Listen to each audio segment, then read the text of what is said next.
પથ્થરમાંથી મૂર્તિ બનાવવા વાળો એક માણસ પથ્થરોમાંથી ખૂબ સુંદર મજાની મૂર્તિઓ બનાવે. એક દિવસ એમ કહેવાય છે એક મોટો પથ્થર લઈ ભગવાનની મૂર્તિ બનાવવા બેઠો, ઠાકોરજીની મૂર્તિ બનાવવા બેઠો અને ટાચણું લઈને જ્યાં પેલો આમ કરીને આમ ઘા કરવા જાય ત્યાં પથ્થરમાંથી અવાજ આવ્યો. પથ્થરમાંથી અવાજ આવ્યો કે હે ભાઈ, હે માણસ, શું કરસ?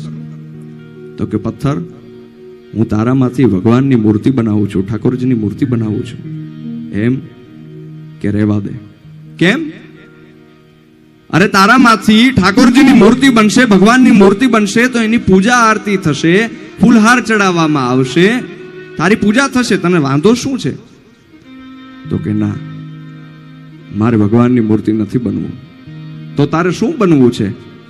અને ત્યારે એ પથ્થરે જવાબ આપ્યો અને એ જવાબને અમારા કવિ દાદ લખે કે દડ ધીંગાણે જેના અને માથડા માણે એનો, એ જ દડ ધીંગાણે જેના માથડા માણે એનો, પાળીઓ થઈને રે પૂજાવું હો ઘડવૈયા મારે, ઠાકોરજી નથી થાવું ઘડવૈયા મારે, ઠાકોરજી નથી થાવું.